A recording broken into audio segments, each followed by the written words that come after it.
The Chinese economy has hit rock bottom. Analysts, China's central bank hoards gold amid fear of U.S. sanctions.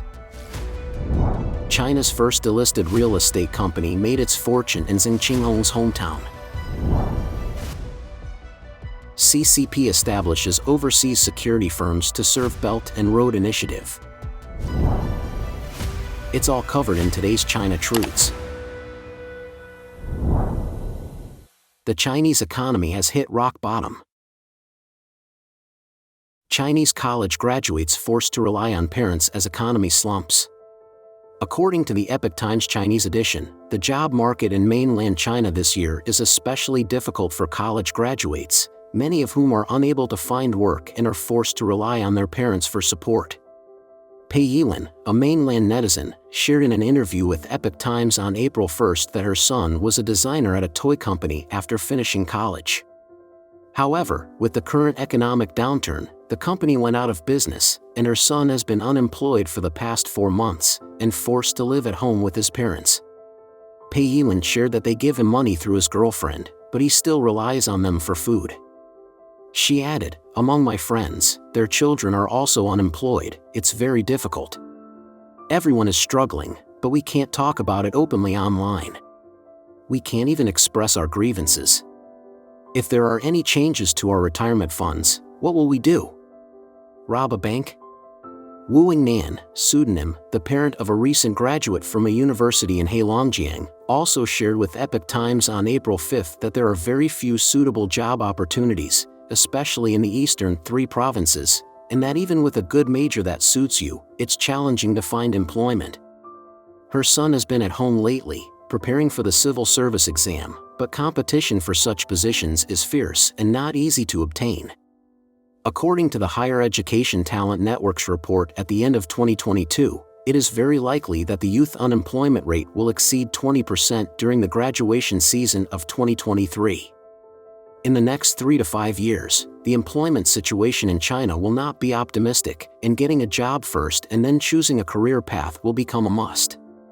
Kevin Lin, a researcher and executive editor at the Asia Labor Review, told Deutsche Welle in February of this year, "For young people in China, this may be the most difficult period in the past 20 years to re-employment or find their first job. The economic downturn has hit rock bottom, companies are not hiring." According to the Epoch Times' Chinese edition, the rise in unemployment is related to companies not hiring or laying off workers, and companies not hiring new employees may be due to poor profits or bad business. A report released by consulting firm AlixPartners on March 27 showed that as the economy declined and geopolitical crises intensified, 17% of mainland enterprises had started laying off workers, and 43% of respondents plan to lay off workers or stop recruiting in the next year. As many as 77% of those surveyed expect the economic downturn or downward trend in their area to continue for more than a year. The Chinese media analyzed that the growth rate of national fiscal revenue turned negative in the first 2 months, businesses were in recession, the government and people's incomes were decreasing, market confidence was shaken, and small and medium-sized enterprise owners were all lying flat, leading to a sharp increase in unemployment. Mr. Wei Dongming, pseudonym, a business owner in Shanghai, told Epoch Times that a friend who is currently a government official in the Chinese Communist Party, CCP, recently told him that the economic situation this year is very bleak.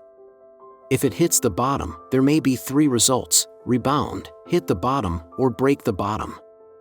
He said, "Our discussion led to the conclusion that the bottom may be broken." Analysts, China's central bank hoards gold amid fear of U.S. sanctions. Recently, the State Administration of Foreign Exchange of the Chinese government released data showing that as of the end of March this year, China's gold reserves had increased by 580,000 ounces, approximately 18 tons, compared to the end of February, reaching 66.5 million ounces, approximately 2,068 tons. This figure places China as the world's 6th largest gold reserve country, and it is the 5th consecutive month of growth in China's gold reserves since November 2022. Meanwhile, between September 2019 and October 2022, China's gold reserves remained unchanged. In addition, according to data from the World Gold Council, global gold reserves have increased for 11 consecutive months as of the end of February this year. The Council stated in its Gold Demand Trends report that the main reason for major central banks increasing their gold reserves is due to geopolitical uncertainty and high inflation. In a YouTube program on April 9 this year, a financial media personality named political and economic teacher Sun expressed his belief that the Chinese central bank's continued increase in gold holdings is because China is aware that it will eventually be kicked out of the US dollar settlement system, similar to what happened to Russia, so China is making preparations in advance. He added that domestically, the CCP propagates actively challenging the United States, actively de-dollarizing, but the real reason is that it knows it will eventually be sanctioned by the United States, so it is seeking alternatives to the US dollar in advance, and that is only gold. While increasing its gold holdings, the People's Bank of China is also selling off US Treasury bonds. As of the end of January this year, China's holdings of US Treasury bonds had decreased by nearly 20% compared to the end of January last year, $1.0548 trillion US dollars. Chinese media has claimed that the Chinese government has taken measures to reduce its holdings of U.S. Treasury bonds in response to U.S. sanctions against Chinese companies such as Huawei and Semiconductor Manufacturing International Corporation. This is part of a broader effort to counter U.S. dollar dominance. On April 13, a Chinese financial industry veteran based in the UK, Fang Qi, told Epoch Times that the gradual reduction of U.S. Treasury holdings and increase in gold reserves by the People's Bank of China are mainly due to considerations of yield and volatility reduction. Fang said that, in reality, China's foreign exchange reserves are still primarily in U.S. dollar bonds because they are the safest, most liquid, and have the best return rate. Data shows that as of the end of January this year, China is still the second largest holder of U.S. Treasury bonds in the world, following only Japan, holding $1.1 trillion in U.S. Treasury bonds. Additionally, as previously reported, media reports show that BRICS countries, including Brazil, Russia, India, and China, have a trend towards de-dollarization. Regarding this, political and economic teacher Sun pointed out that the reason for de-dollarization is not that China and Russia are actively avoiding using the US dollar. The deeper reason is that the recent wave of globalization has ended, and the world is about to enter a regional, self-developing, and even confrontational phase. China's first delisted real estate company made its fortune in Zeng Qinghong's hometown. The entire Chinese real estate industry is facing challenging financial problems and a high risk of default, not just Evergrande. According to Securities Daily Media, as reported on April 6, 23 banks listed on the stock exchange announced their official 2022 annual reports, which showed bad real estate loans totaling 25 billion yuan, approximately $37.2 billion US dollars, a year-on-year increase of over 70%. Moreover, in recent times, several major Chinese real estate developers have been delisted from the Hong Kong Stock Exchange. According to the Epoch Times, Xinli Group, a large-scale real estate developer based in Nanchang, Jiangxi Province, was compelled to delist after quickly becoming the largest real estate developer in Jiangxi Province in only a few years of operation. Xinli took only 10 years to achieve annual sales growth from zero to over 100 billion yuan, while leading real estate developer Vanke took 26 years.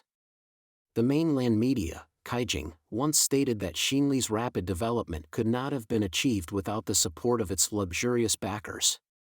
The rise of not simple Xinli started in the hometown of former Chinese Vice President Zeng Qinghong, which is under the strict control of the Jiangxi faction of the CCP. However, it ultimately fell under the 3 red lines of the Xi Jinping administration. According to the Epoch Times, after the implementation of the 3 red lines policy in 2020, the CCP tightened its control over the real estate industry. Subsequently, many real estate companies experienced debt problems. In addition, the extreme epidemic prevention policies of the CCP have led to a prolonged economic downturn in the real estate industry. On April 13, Chinese issue expert Lian Ming, who is currently in the U.S., stated to the Epoch Times that in recent years, Many real estate companies, such as Xinli Group and Zeng Qinghong's family enterprise HSY, as well as financial figures, have faced problems. This is evidently because the Xi Jinping regime is attempting to cut off the funding chain behind the Jiang faction. Li Yanming said, the CCP's money bag has long been controlled by the Jiang Zemin and Zeng Qinghong factions, and they frequently tried to seize power during sensitive political moments and high-level power struggles. Xi Jinping's intensified crackdown on financial executives before and after his re-election as the CCP's national chairman shows that the financial system has become his primary target for cleaning up under the economic crisis. Within a month before and after Xi Jinping's re-election as CCP national chairman in March of this year, more than 10 senior officials in the financial sector fell from grace, including Liu Liang, chairman of the Bank of China, and Ouyang Weimin, president of the China Development Bank. Fang Qi stated that in addition to the anti-corruption efforts within the financial system, a party-led super surveillance agency, the Financial Stability and Development Committee, FSDC, has been established. Fang Qi said that Xi Jinping's actions are mainly to control the financial system and achieve so-called financial security. He is concerned about a financial coup similar to the one in 2015. The so-called financial coup refers to the sudden outbreak of a stock market crash in China in 2015 without any signs. At the beginning of that year, the stock markets in Shanghai and Shenzhen started to rise steadily, gradually forming a so-called national bull market.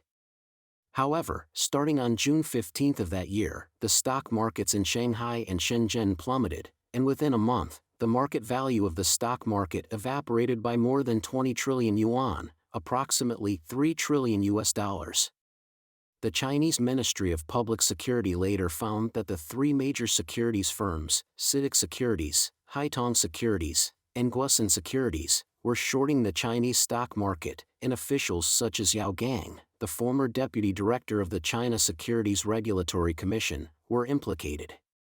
The mastermind behind the stock market crash was the factional power of Jiang Zemin within the Chinese Communist Party. CCP establishes overseas security firms to serve Belt and Road Initiative. According to the Epoch Times, on March 19, 2023, at 5 a.m. West Africa time, the Chimbolo gold mine, managed by Chinese companies and located near the town of Bambari in Central Africa, was attacked by armed militants, resulting in the death of 9 Chinese nationals and the injury of 2 others. The massacre of Chinese mine workers may be related to complex conflicts of interest. This is the latest in a series of violent incidents against Chinese people in Africa in recent years. Prior to that, on January 18, 2016, 4 Chinese nationals were murdered when they went to local residents in Angola to demand land prepayments, and their bodies were thrown into a ditch. On December 8, 2014, 3 Chinese nationals were killed by armed robbers at an aluminum alloy processing plant in Angola, and another Chinese person was seriously injured. According to the Epoch Times Chinese edition, robbery, kidnapping, and extortion against Chinese enterprises and employees in various African countries have never stopped.